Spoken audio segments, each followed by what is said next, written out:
What's going on, ladies and gentlemen, saints and ain'ts, and welcome to another episode of Beyond the Shoe. I am your host, Dominique Smith, and today we have a very, very special episode because we have the insiders, some of the backbone of Buckeye Scoop, who brings you your information and comedic relief from time to time. So, fellas, I'm going to ask you to introduce yourselves because I do not want to mispronounce. Tom, you have a simple last name. Alex, I'm afraid that I'm going to screw up your last name. So you go ahead and go first.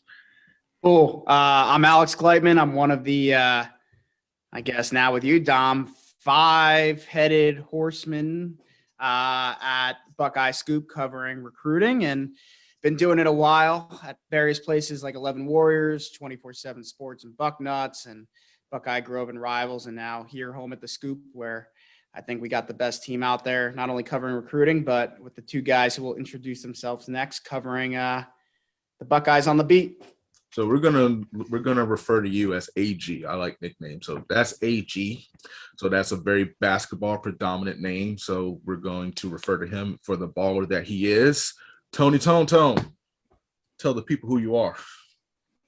I am Tony Tone, as everybody knows me. There you go. Some people also know me as Tony Gerdeman, head beat writer for football and basketball at Buckeye Scoop. So that's basically me. But yes, just like my family, they call me Tony Tone, and that's what I've always been known as. Well, that's your nickname. We don't want you to go by your government name. That's useless. Bishop Tom Orr. Tell the congregation who you are. I don't know why you're calling Chief Tony Tone. His name is Chief. It is. Chief? That is. Yeah. That's Chief. He prefers to go by Chief. Yes, I am Tom Orr. I do a little bit of everything for Buckeye Scoop. I host the Morning Scoop podcast daily, Monday through Friday.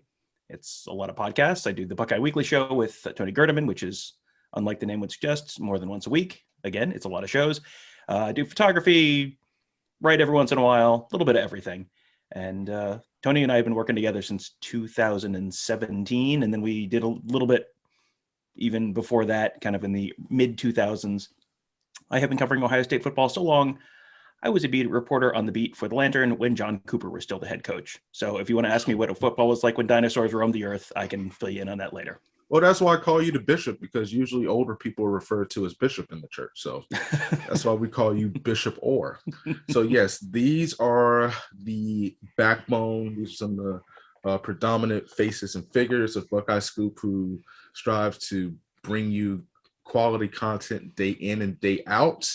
So we want to get a chance to get to know them outside of the beat. So we all have your nicknames now. So I want to start with you, Tom, because there was something interesting. I'm sorry, Bishop. There was something interesting that I found out, that you are a Mets fan. And so I actually want to know why.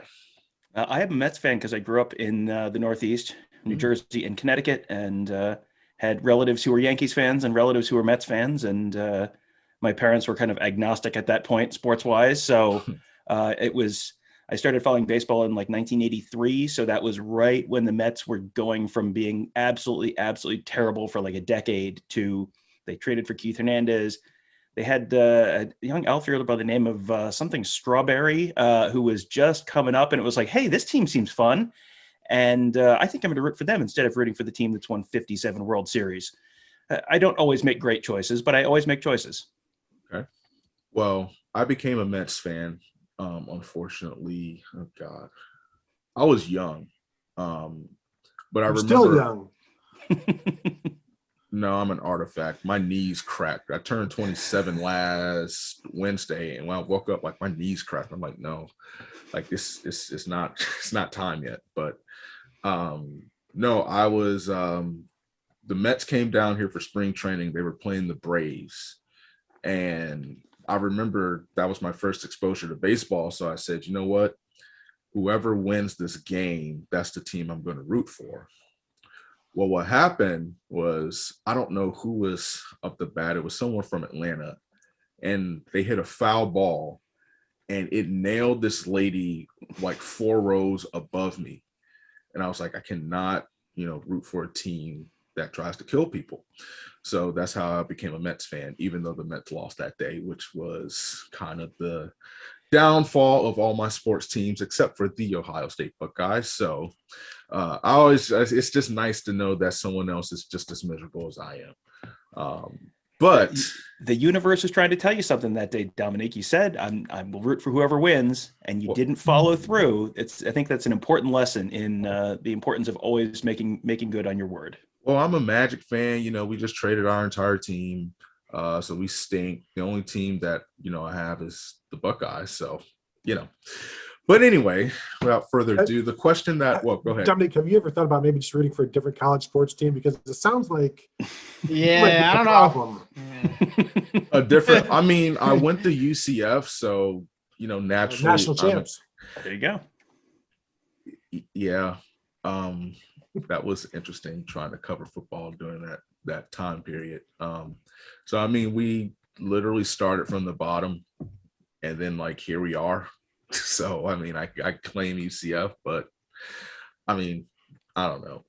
But anyway, the question I want to ask all three of you, I ask this to recruits all the time, and so I want to ask you this: if there was a song that describes your life, a 90s song, what would it be? AG, I want to start with you, brother. What would the 90s song that is just the theme of your life be? That's one you got to ask us for a little bit of preparation in advance. No. That takes some thought. Yeah. I don't know.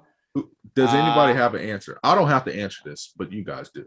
I'm going to go with Mbop because it's just absolute pure. It's absolute pure nonsense. The entire thing is just nonsense. And it's but it all kind of worked out and they made a bunch of money. So it's fine. There's no anything, there's no meaning, there's no structure to it, but it's it worked out fine. So that's what I'm going with. What? See, I'm helping them out by giving you a terrible answer first. And now that really takes the pressure off and now they can give you good answers. No, it doesn't take the pressure off. It sets the mood. But okay. All right. Tony, tell me what's yours. Boy, that's a good one. Again, I would prefer to think about this because I still listen to 90s music predominantly on my Spotify. Okay, well, just pick a song. Well, I mean, there's a song by Uncle Tupelo that starts out, my favorite band that starts out on Liquor, I Spend My Last Dime. Now, that's not me, but, that's the type of music that I listen to. And so I wouldn't describe me because I'm not much of a liquor drinker, but if I did have a last dime, it might. There's some days it would go towards alcohol, yes. All right, Alex. All right. We're going to go with little Tubbo Wumba, some tub thumping. I get knocked down and I get up again. I get never going to knocked keep down. me down. I'll get up again. Yeah, so that has heavy. I thought about Baby Got Back, but I didn't think you guys would. I mean, listen. If that's the truth that you want to live in, then don't fight the feeling. That's a good song. It has heavy, not Baby Got Back, but I Get Knocked Down has heavy drinking implications if you keep listening to the song. So I'll be honest, I did not expect these answers because I was kind of expecting maybe I should have gone 80s or 2000s and everything. My music really stops about 1997. 90s is great music. I think that's a fair one. It's just you gotta put a little thought into it. Okay. I mean, like I said, I don't have to participate. Usually I ask, the 2000s, and for me it's Chicken Fried. For recruits, I had a kid tell me it's Metallica or heavy metal or whatever the case might be. So to each his own, but it's definitely something interesting. I did not expect these answers, but what I do also want to know from you guys is the spring game took place Saturday. There were a lot of armchair coaches on Twitter, giving their opinions. There were a lot of people who were pleased, who were displeased, who were somewhere in between. What did you guys make of the Buckeyes' performance? And I'll start first on this. I actually kind of felt a little hopeful in some respects, especially when you're missing, a handful of starters at key positions, and along the offensive line, we honestly don't know if they're going to get those positions back with the way some of the talent is developing. But, on defense, defense couldn't stop a nosebleed last year. I don't know. It gave me a little bit of hope. and it doesn't matter who takes the floor first. You go ahead, Alex. Thanks, Tone. AG. I AG. just, I don't put a ton of stock into the spring game, especially the format it's played. I mean, look, how many touchdowns do we see Torian Washington, score?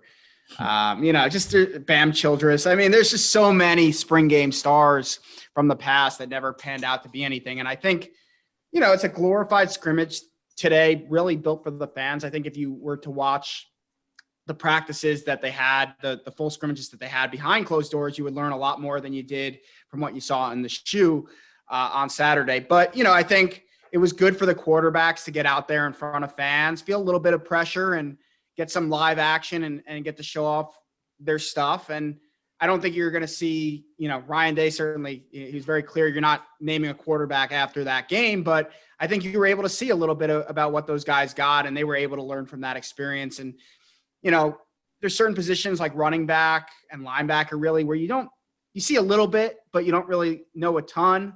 I just think it's really hard to take much away. I don't think there should be overreaction one way or the other, positive or negative. I think it is what it is. It's good for those guys to get reps in front of the fans. And for me, the biggest thing was just watching how the quarterbacks were throwing the football. And I thought all three showed that they can be more than capable quarterbacks at the Division I Power 5 level.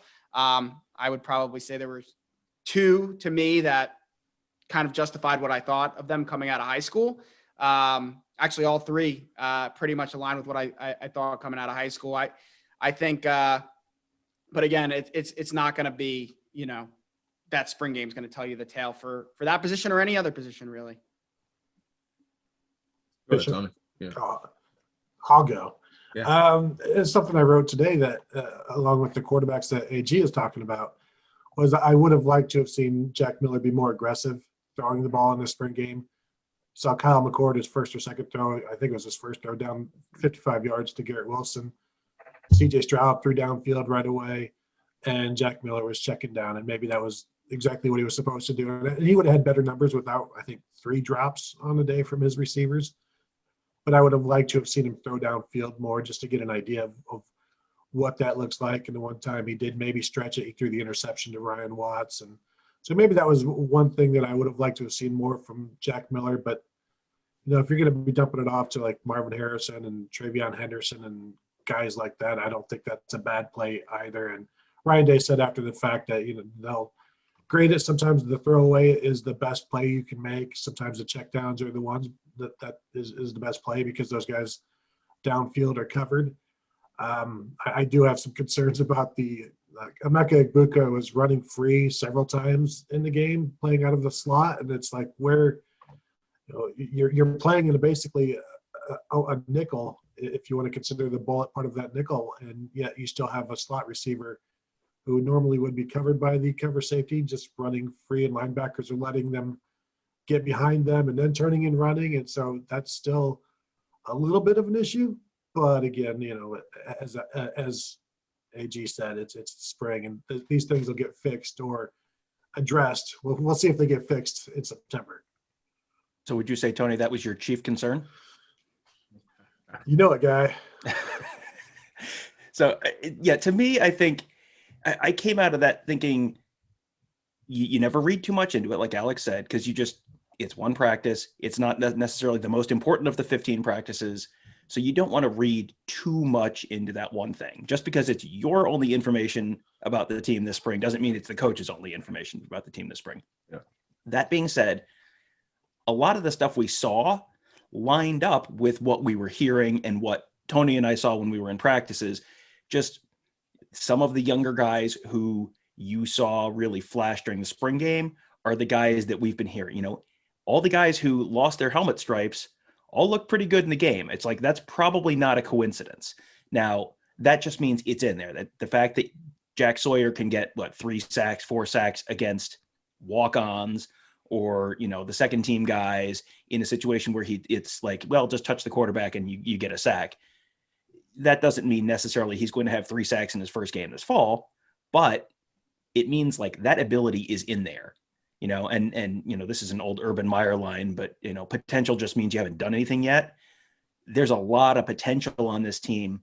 I think my big takeaway was, it's in there. Like all of the guys who you sort of were hearing about all spring with the real high recruiting rankings, like you can look at Kyle McCord and go, yep, that is a 5-star arm right there. Yes, Marvin Harrison really does look that good. Yes, Emeka Egbuka really does look like potentially the number one receiver in the country. Yes, Jack Sawyer does look like the guy who, Mark Givler and Bill Green have been talking about as the best prospect in the state of Ohio, regardless of class, since he was like a sophomore. Like, yeah, all of those guys, you see it, it's in there. Now they've got to spend the summer, fall camp, continuing to unlock that, continue to put those guys in good places where they can actually succeed and do it this fall. I agree with pretty much everything you all said. I mean, there are a few things that I was looking to see. I wanted to see if there is actually going to be a bullet position, because it's something that was teased for a couple years. Craig Young looks pretty good in the bullet position. Granted, he was covering Mitch Rossi, but the technique at least was what I was impressed with, because how many times have we seen a play like that end up being a pass interference? And granted, with Tony Tonton, I'm sorry. Thank you. I didn't trip as much over the slot because there's just so many injuries. Like there's so many guys like Denzel Burke, God bless his heart, was getting toasted by Chris Olave. DeMario McCall, I mean, granted, he got moss on, like the first play, but he was actually in pretty good position. Now in the fall, especially when Oregon rolls in there, I, pray that we don't see that, because that's a touchdown for sure. But, I do believe there are guys that, that'll step up and be in there. Rowan McCulloch is, to me, is a guy who should be on the Nagurski list, because I didn't know. I was like, nah, there's no way in the world. That's the long snapper. And he's like reading plays and out there looking like Ryan Shazier, getting to the football and everything. So I'm like, wow. And he hadn't played linebacker since middle school. So he's like, I don't know, if he could put on a few more pounds, you're looking at good gosh, Pat McAfee. That's what I'm thinking of. What Pat McAfee should have been outside of a punter. When he came down the ramp before the game, he's wearing 49 instead of 94. 94, yeah, 94. So he's wearing 49 instead. And we're like looking at him like, what's with the New Jersey number? He goes, I'm playing linebacker today. Or he goes, I'm a linebacker now. And I'm like, I don't think I want to tweet that out because I'm not sure if he's kidding. Like I don't know if he means it or not. Because when we saw him during practice, he was at one point like standing on the side of the field with like Bradley Robinson. So he was still a linebacker or still a long snapper when we saw practice, a week or two earlier. And then all of a sudden he's like, I'm a linebacker now. It was like, I think he's kidding, but apparently not. And it was like, yeah, that is not the, that is not, Zach Boren from fullback to linebacker is probably a little bit more of a natural transition, but it's like, if you want proof that everyone on a football team, including the long snappers, is like really an athlete, like, yep, there it is.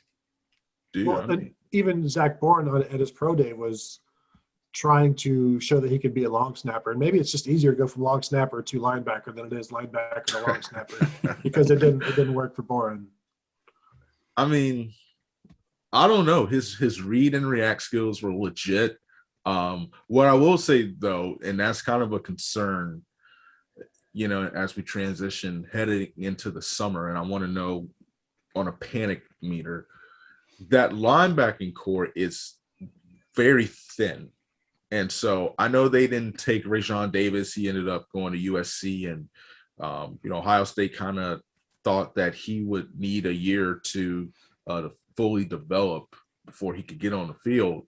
Taraja Mitchell, he played a lot faster. Granted, he's still dealing with the injury. He had a brace on his leg. He gave Travion Henderson a welcome to college football moment as Henderson was trying to run up the middle, which was something that I appreciated.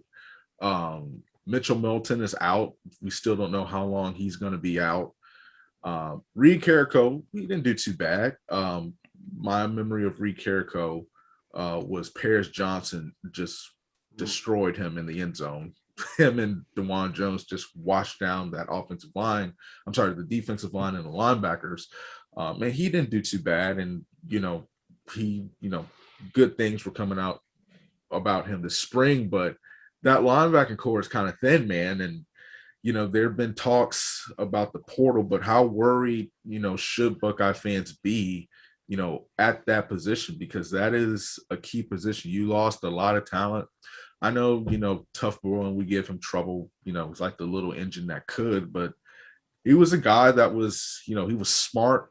Even he may not have had the physical tools, but, he was a, smart linebacker, obviously Baron Browning, Pete Warner, those guys. How much is this a concern on a panic meter, with 10 being the highest, 1 being the lowest?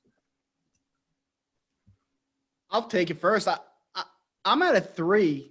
I'm not worried. I know that's kind of weird when you lose your 4 most productive players at any position, but I think that they're going to be just fine. From what I hear inside the Woody Hayes Athletic Center, there's a ton of confidence in the linebacker group that they have. Of course, if someone that was worthy of coming in and making an immediate impact, such as a particular linebacker from Tennessee, wanted to come in and transfer, they're going to take them. But I think they're pretty confident in the group that they got. I mean, Dallas Gant is out right now, but I think I've been wanting to see that guy play real minutes in a game, because I thought he was really good coming out of high school, and I thought he's shown flashes when he's been in there. Kevon Pope's made some big plays when he's in there, and Taraja Mitchell's had the hype. I actually thought he looked better moving around on Saturday than he has in the past few seasons. I thought he looked a little bit more trim and a little bit quicker. So I think those 3 guys being veterans. You mentioned Craig Young kind of being that safety hybrid, and they got a few other guys like Rocket Hickman and Court Williams when he gets healthy that can kind of play that versatile role. And then 2 guys I'm really excited about are Cody Simon and Tommy Eichenberg, who are getting their praises sung by the Ohio State coaches this year. So there's probably a couple more guys in that room that I'm leaving out. I know Mitchell Melton, they actually were pretty high on him. It looks like he's going to be out probably for the year, but I think you got 5 guys there plus the bullets, the 2 to 3 bullets. I think that's enough guys to get the job done for sure. And you're going to see some different looks. You might see some more nickel heavy or dime heavy or whatever we want to call it this year, more DBs on the field, if you count that bullet position as a DB, just because I think they want to show some different looks. And not having a guy like Pete Warner is going to force them out of their base more often than they have been in the past. But I'm not worried. I think they got talented guys. They've recruited well, and I think they're really well coached by Al Washington. Tone? Yeah, I think if you just consider that they have 2 linebackers, just call the inside the Will and the Mike, and they've got 5 guys for those 2 spots, I think that makes things better. And if we figure that it's a base with a bullet, then that makes the numbers work better. What concerns me is people are asking, well, how could the numbers get so bad at linebacker? And it's like, well, you just lost 4. And then after this year, they're going to lose 3. So that's 7 in 2 years. That's a lot to make up. And they only took, 1 inside linebacker in this class with Reed Carrico.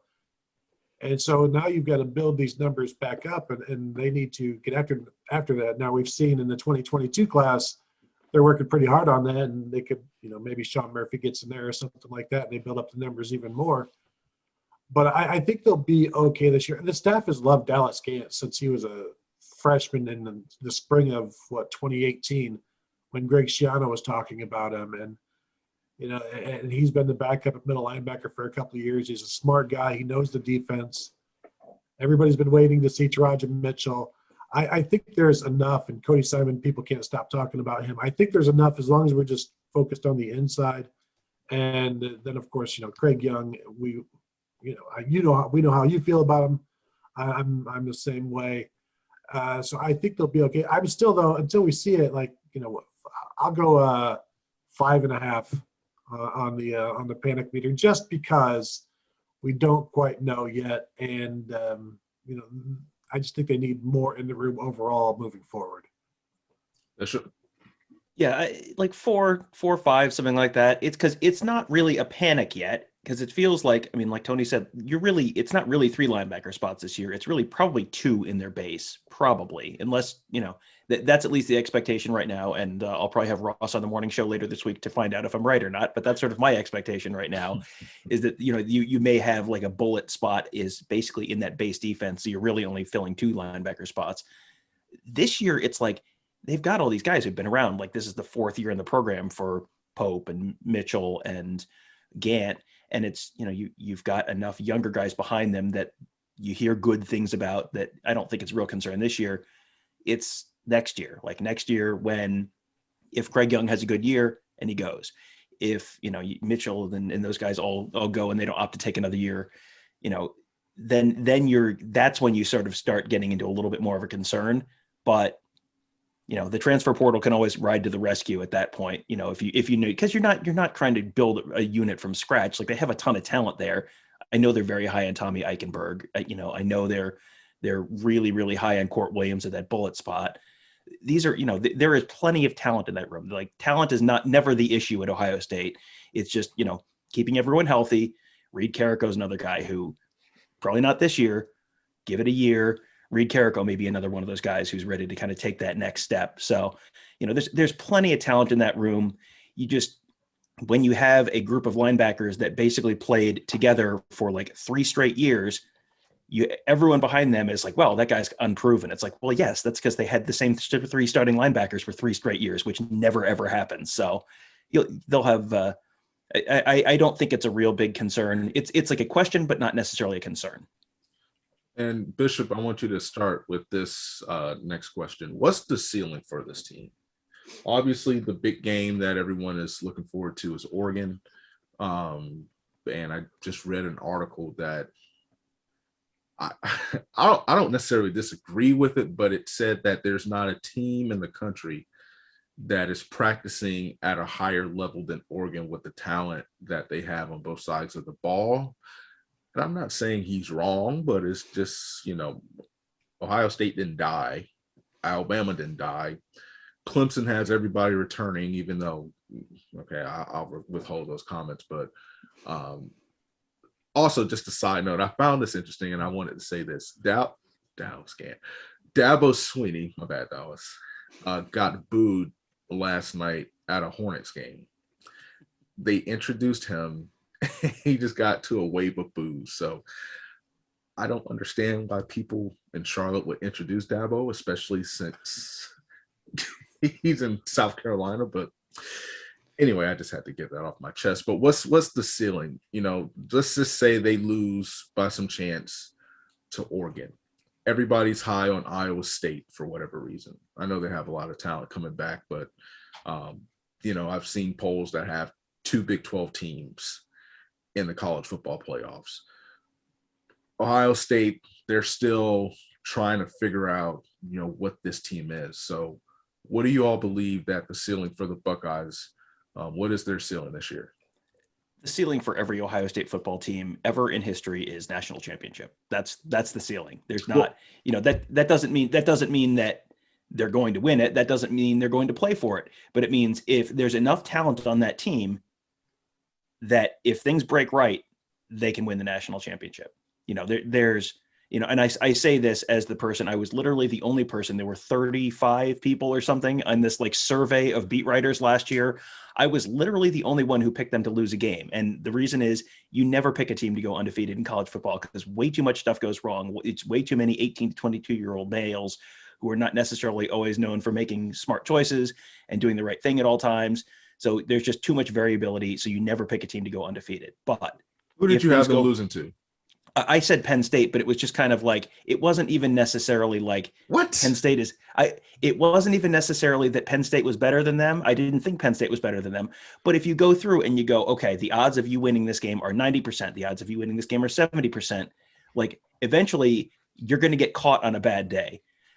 You may remember games such as 2017 Iowa, 2018 Purdue. Like those are 90% win percentage games, at least for Ohio State, and somehow they lost by multiple touchdowns. Like, these things happen in college football.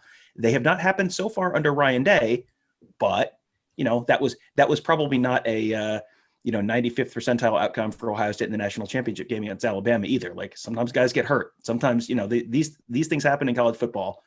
If things break right for Ohio State, there's plenty of talent on this team to win the national championship. I don't think I would predict them to win the national championship, but I walked away from that scrimmage on Saturday thinking any of these three quarterbacks is probably good enough to lead this team to at least a Big Ten championship. And, depending on the ceiling and their continued development, possibly more than that. Before Tony, then Alex, I have to ask this. Who from Penn State scares you? Like, let's just assume we had a normal year last year. Mm-hmm. There's only one person on that Penn State roster that makes that, as Stephen A. Smith would say, gives me cause to pause, and his name is Micah Parsons. Sean Clifford, Will Levin, Journey Brown, who from Penn State?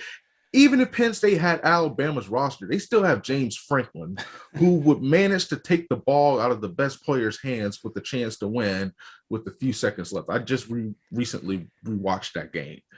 From Iowa was the team. If there was going to be a team that I felt that would beat Ohio State, I thought it would be Iowa or somebody like that. But Penn State, well, that answer just surprised me. Well, and listen, you don't need to explain. If you've ever followed me on Twitter, you don't need to explain James Franklin's game management to me. I have a long and storied track record of history of ripping on James Franklin's games management. But I think that might have been before Micah Parsons opted out and the running backs both went down with injuries and all of that. But I mean, it's again like this is not that Penn State has more talent than Ohio State, because there's no one in the Big Ten that has more talent than Ohio State. And you can ask other coaches in the league and they're all going to tell you, yes, Ohio State has more talent than we do. Like, that is an inarguable fact. But things happen. And at some point, Penn State at night on the road, who was the better team in 2016, Ohio State or Penn State? Almost certainly Ohio State. They completely dominated the game. Sometimes weird things happen. Sometimes you get a punt blocked. Sometimes you get a field goal blocked. Like, these things happen in college football. So yeah, you can't, my overall theory is you can never predict a team it's never smart to predict a team to go undefeated, because I mean, go back, how many Nick Saban Alabama teams have lost a game? How many Ohio State teams have actually gone undefeated through the regular season, even though they've had the most talent in the Big Ten, probably since the day Urban Meyer walked in the door? If you say they've had the most talent in the Big Ten every year since 2012, how many years have they actually gone undefeated during the regular season? Like, not even half of them. So that is my overarching theory, and I don't think you're going to talk me out of it. That's fine, but obviously we wish all the best to Journey Brown, but I do have to say 2016 is a bad example because look who called the plays. But I digress. Go ahead, Tony. Go ahead, or whoever. I'll agree with Nittany Tom about the ceiling of this team.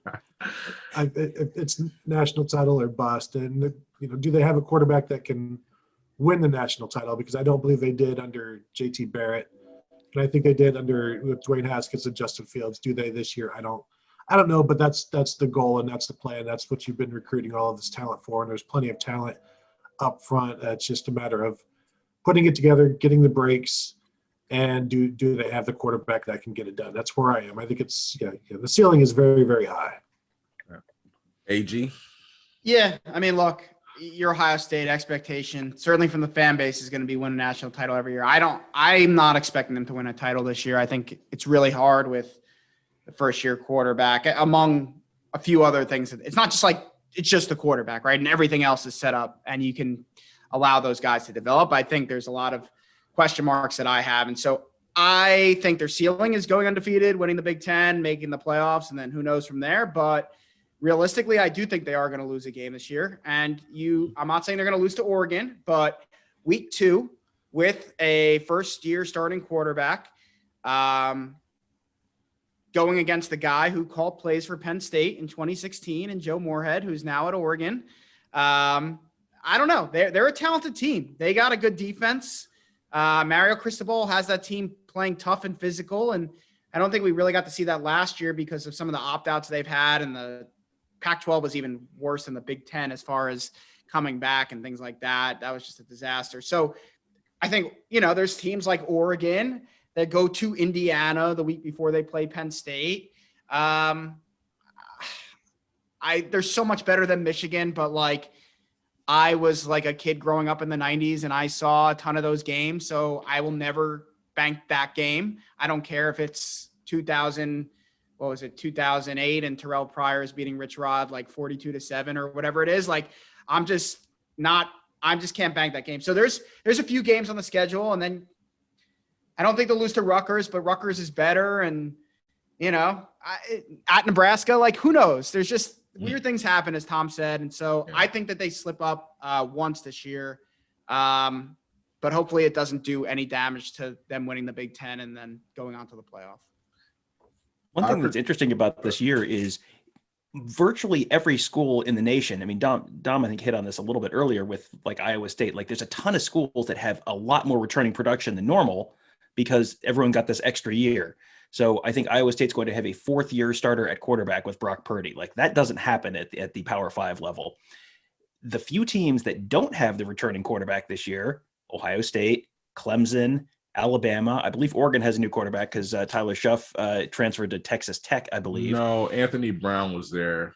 They kind of split time. Yeah, they kind of split time. Yeah. So, and Anthony Brown, you may remember him from Boston College a million years ago too. Yeah. But, you have, there's a lot of, the very top level of the sport. There's a lot of question marks at the quarterback position. And with as much returning production as everyone else has, it seems like this is a year when you might not have, every year it feels like people are talking in mid-October, like, is this the year that 6 teams are going to go undefeated? And then it's like, no, it never happens. Like 1 or 2 teams go undefeated. This could be a year when everybody loses a game just because the top teams all are replacing quarterbacks and have lost a lot of talent to the draft. And everyone else is probably a little better than a normal year. Plus, as Tom will tell you, Ohio State plays Penn State this year. I think they go undefeated. I think there's some games closer. Indiana got DJ Matthews from Florida State, Trinity Christian star athlete who played with Sean Wade. And when I found that out, I was like, is it really? Like, they don't need anybody else. So there'll be some really close games, but I'm going to have to disagree with the panel. I think they're going to go undefeated. And don't ask me about the playoffs because I don't know about that. But what I do know is I have one final question for you all. And we're going to start with Tony Tone on this one. If there was one food, usually I ask, what would be, the food you live off of. But if there was one food that you had to eliminate from society, what would it be? I'll even be nice. If you could give me 2 quick foods, 1 to 2 foods. Just eliminate them because I don't like them or for any reason. Whatever floats your boat, food or beverage. Let's get rid of cottage cheese. I don't understand that stuff. And then just to be contrarian, and because I know it'll set off a firestorm, wings are stupid. Next. I hope you get blocked on Twitter. I hope they take away your account. Like, I really do. Like, that is demonic. That's how stupid that answer is. Go ahead, Alex. AG. This is how you treat all your guests? Not going to. Hey, 5-star recruit. They should remove you from Twitter. Yes, take away your stars. I'm calling Chad Simmons in 247. I'm going to go with mushrooms. No, I hate mushrooms. My man. Mushrooms. Yes. I think mushrooms are a love or hate thing. There's no they're all right. Like, you either like them or you don't. I'm anti-mushroom, so write them off for me. The other one I don't like, which might get some mixed reviews. I thought I was the complete odd man out here, but I've learned over the years I'm not. I don't like turkey. Thanksgiving, don't give me turkey. I don't want turkey. It could be on the table. I get it. It's tradition. I'm just not a turkey guy. Cold, hot. I don't know what it is. I don't like turkey. So you could write it off. Bring in the brisket. Bring in the Bring in the steak, no ketchup. Yeah, I'm turkey and mushrooms. Get them off my table. We actually do that for Thanksgiving every now and then. We'll have pulled pork and brisket as the two main. So I'm there. I don't know about getting rid of turkey, but I can't stand mushrooms. Go ahead, Bishop. I got to tell you, you are obviously a new guy at Buckeye Scoop if you're asking a food question and asking Tony to go first. Tony consistently has the worst food takes. That literally just set my blood pressure up. Like, what kind of...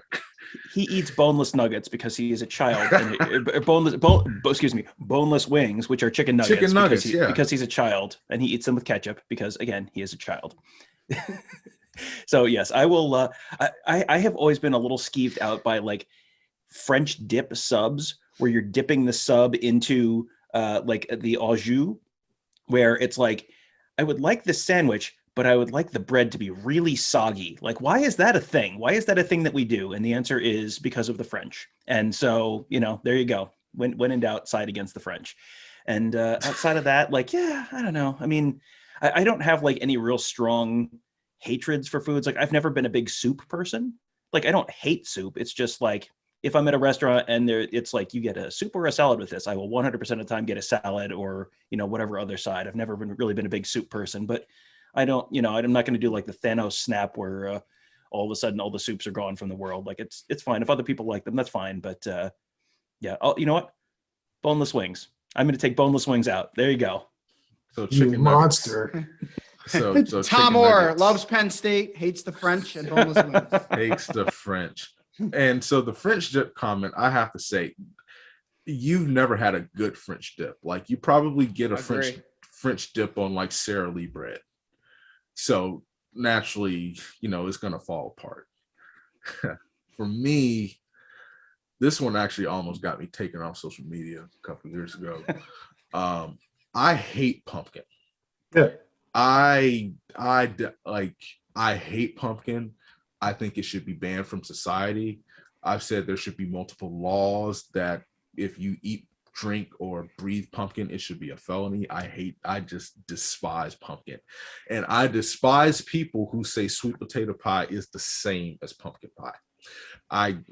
Okay. So like I said, I'll leave it at that. And my second food outside of collard greens is just all vegetables.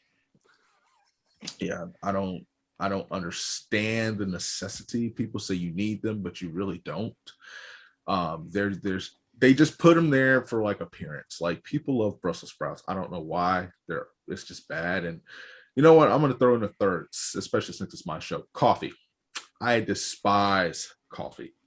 I'm 27, and when I was in college, I used to sleep 4 hours a night covering UCF sports, and I survived. You know why? I didn't drink coffee.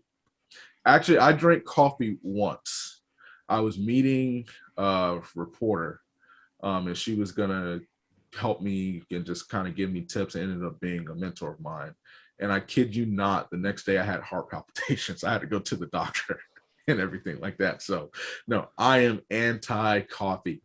But I still maintain, Tony, I mean, you just really made me mad. That's just like offensive to me.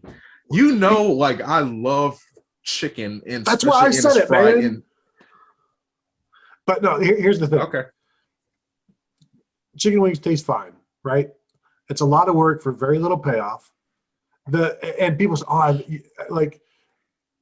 boneless wings. There's more meat there, and people are like, oh, but it doesn't taste as good as wings with the bone on. Except everybody douses their wings with the bone on in all kinds of sauces, because apparently the meat itself isn't good enough. So don't give me this, oh, it tastes better with the bone in, because you drench it in sauce and then you dip it in blue cheese and then you chase it with whatever. So don't give me this, dark meat, white meat, chicken breast chunk versus a piece of wing. Like, if you want to take it off the bone, I'll eat it fine. I just don't want to work this hard for this little bit of meat. That's all. And I don't want to get messy. Okay, well, 2 quick closing thoughts before we wrap this thing up with a bow.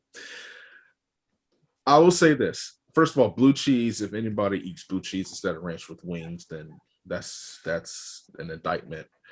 But oh no, I gotta it leave the is. show now. Yeah, you can leave. Yo, that was. Oh, you tweeted out can about leave. that. Yeah, I almost unfollowed you. When you said Team that. Team Blue Cheese, man. Team Blue Are you Cheese. from Jersey? Is that like a I am Northeast from. thing? It's definitely a Buffalo. If you go to Buffalo, where the wing, originated, Uh-huh. they are. You can't order ranch. So you will be kicked out of a restaurant. Okay. They'll throw you through a folding table. It happens. They will. They will. Well, Bill's Mafia, man. wow. Okay. Well, I'm going to add you to the prayer list. But Tony, just go to Wendy's and get yourself a 4-piece spicy nugget. And I did yesterday. exactly. And you can call those buffalo wings. So go to Wendy's and get yourself a 8-piece buffalo wing. And you just call for there. But that is it for our insider show. This will definitely not be the last time we have these fine gentlemen on. You can follow us on Twitter. I'll make sure to post that when the video is posted. For Dominique Smith, this is Beyond the Shoe. Peace.